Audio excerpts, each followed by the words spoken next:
Well, hello and welcome to a revision PowerPoint with audio on business management revision for Unit 3, Outcome 1. So we're just going to work through the first outcome. These are the dot points in the study design, of course, which you need to know.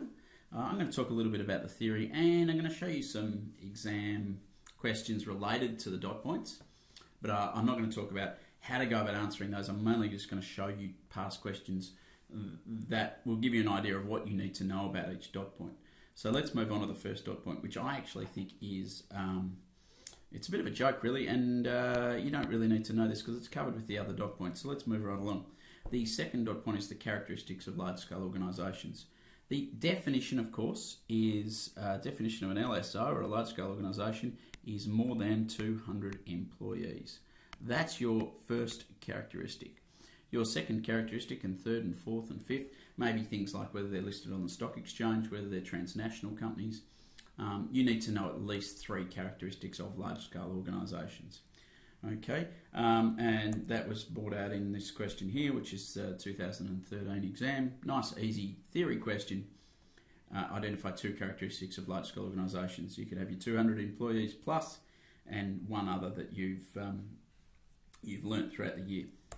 Okay, moving on to the next dot point.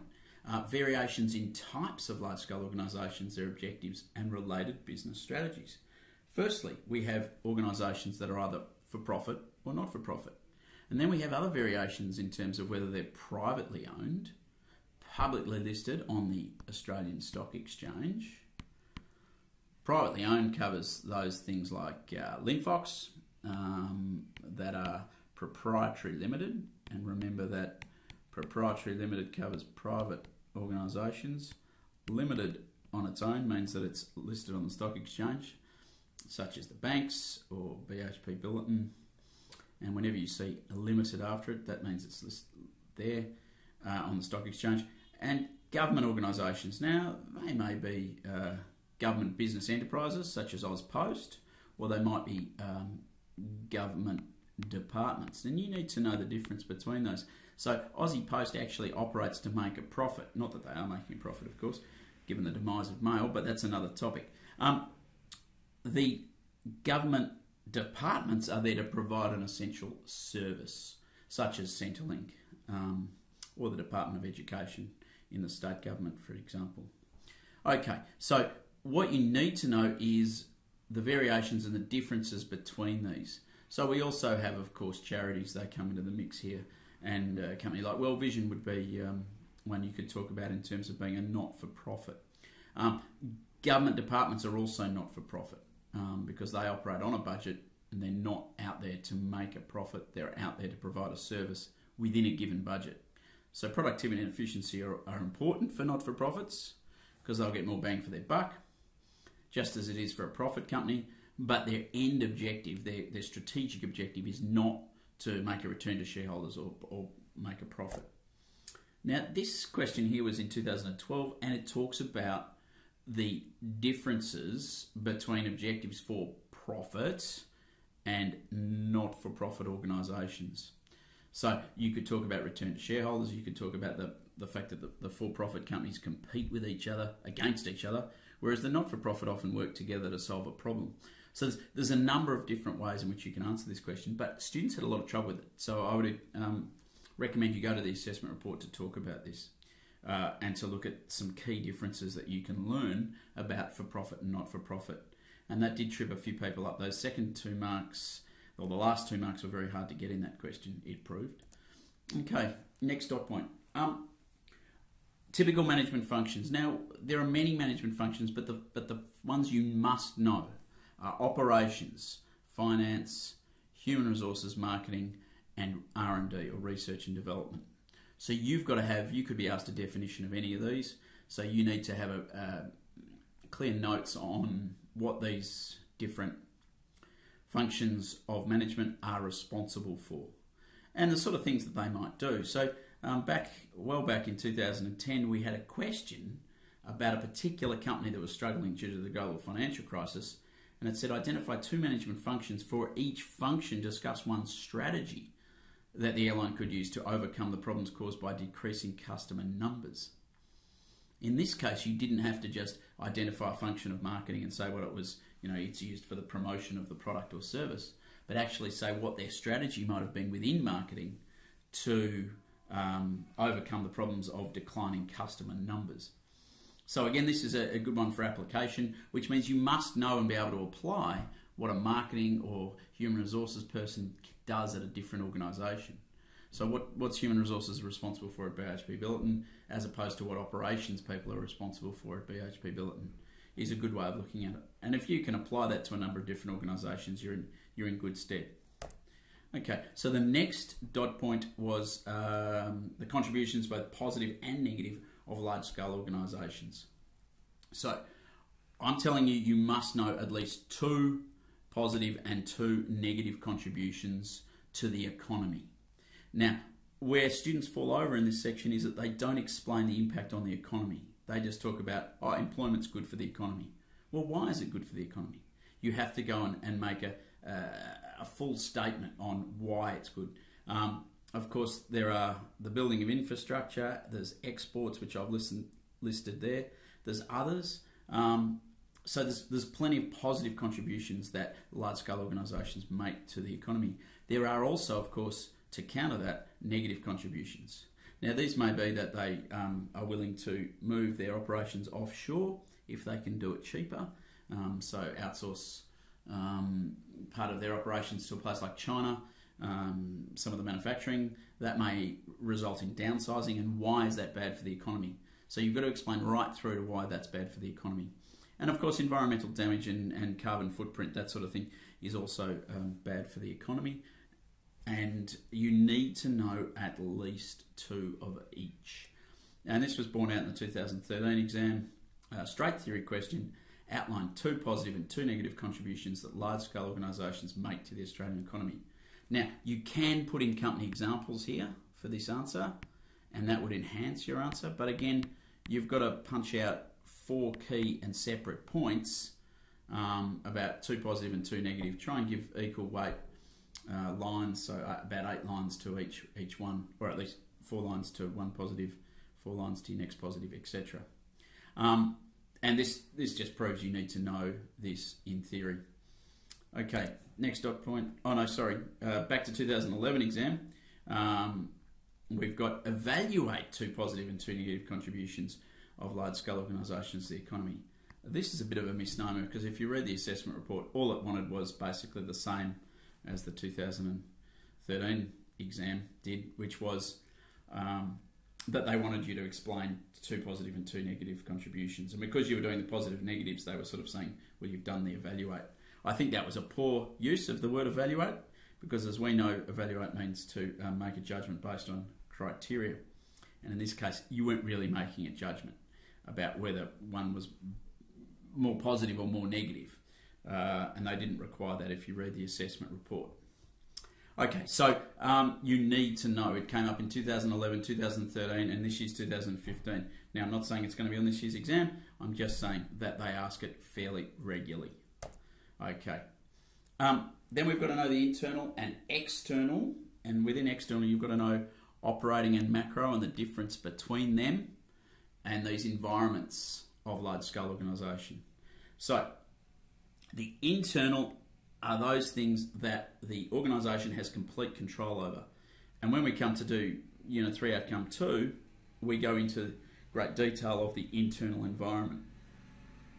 The operating environment is, of course, that environment in which the organisation has some control, and that includes things like customers and competitors and lobby groups.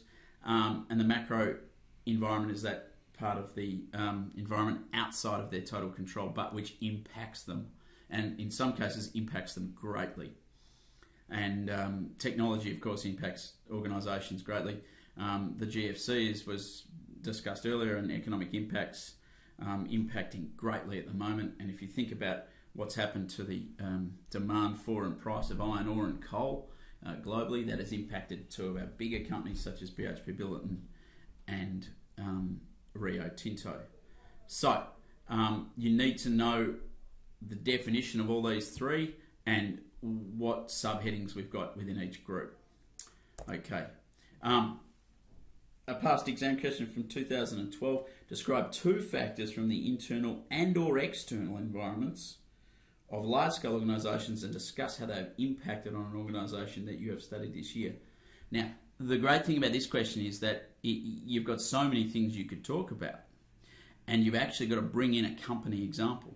So just what I was talking about with regards to the economic impact being an external part of the external environment, and that impact on BHP Billiton, and the flow on. This will be complemented by the work you do in Unit 4 Outcome 2, Change Management, and you will be able to answer this question. So don't be scared by the fact that this is quite an open question. You should have absolutely miles to talk about, and all you've got to do is break it down. 2 factors here. So you've got one big paragraph for about 12 lines and another big paragraph, and you choose any. So they could both be external, they could both be macro factors, they could both be internal factors, or you could choose 2 factors from any of those environments that we just looked at. All right, then we come to performance indicators. So there's a list of 10 performance indicators. Now the study design stipulates you've got to know all 10. Here I've underlined the ones that I think are the most useful. All right, market share, net profit, rate of productivity growth, staff turnover and level of wastage. The others are also useful and important, and you do need to know them. You need to be able to define them, and there's a separate PowerPoint that should be on Connect. But we will, if you need access to this, just contact any of the teachers. So what you need to be able to do is apply these different performance indicators to different situations, and they come up all the time. They come up in every exam. Sometimes they're just a straight definition, what is staff turnover, or you have to choose your own performance indicator. And of course you should know that level of wastage is a really good one for operations management. Staff turnover is a really good one for human resources or motivation of staff. So is productivity growth, the rate of productivity growth. So you need to know which ones fit the different parts of the course.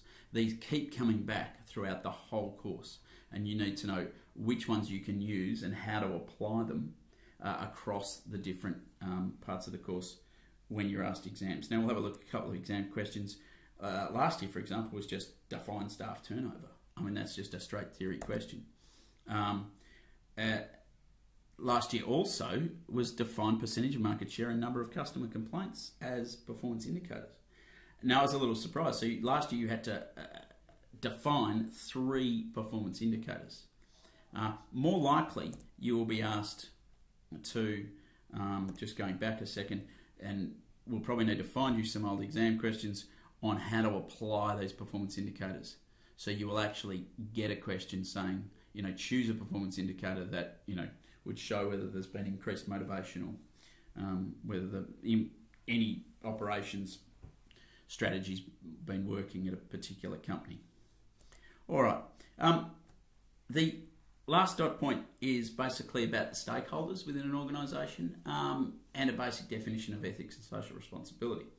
I'm going to do more on ethics and social responsibility and applying them to the different parts of the course like operations and human resources later on.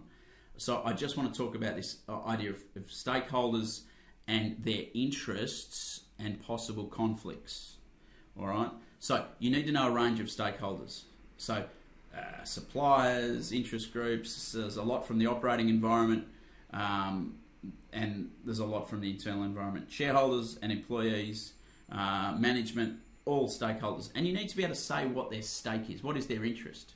So employees want job security, better paying conditions and training.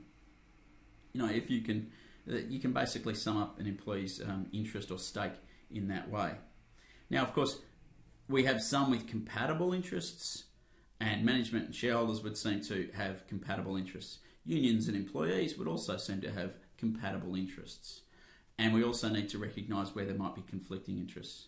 So management and employees, okay, this is the employee relations topic in essence, which is this, inevitable, what I call an inevitable conflict between management and employees about, pay and conditions. Employees always want more money, and management always want greater productivity and return and increased labour productivity. So there is an inevitable conflict there, and that can come out within, conflicting interests. And management may have conflict with things like environmental lobby groups or other lobby groups such as unions. So you need to recognise where these interests are compatible or conflicting. For instance, a 6 marker, which surprises me a little bit from last year, identify 2 stakeholders of this organisation in the case study, explain their interest and how this should be taken into account by Oz Clean Air when considering its ethical and social responsibilities. Bang. So there is quite a bit to that. You have to first identify stakeholders such as an employee.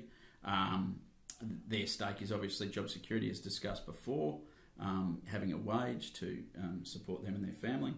And if, as is written here, that they're going to introduce technology, they would of course be worried about their job security. And you need to talk about how Oz Clean Air need to consider this when looking at getting rid of staff. And of course, there's the ethics and social responsibility around the termination of employees, such as entitlements issues and transition issues. And you've got to fill up 12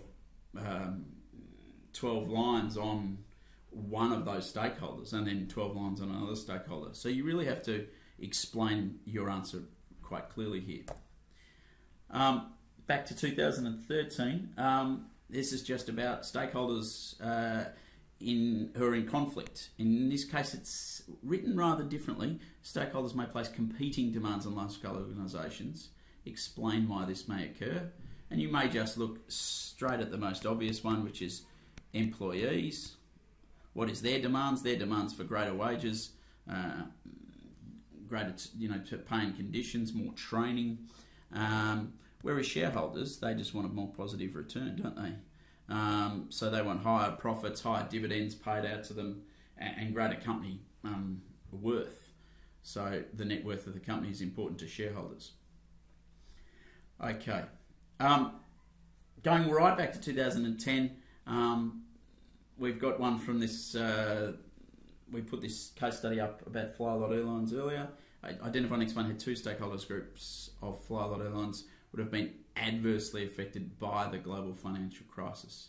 So in fact, it's 2 separate stakeholder groups, and what you would do here is state their interest and then how this would adversely affect them. Obviously, if they're going to have a drop in customer numbers, there would be an adverse effect on the employees through job security, and there would probably be an adverse effect on shareholders as a result of these declining revenue leading to declining profits.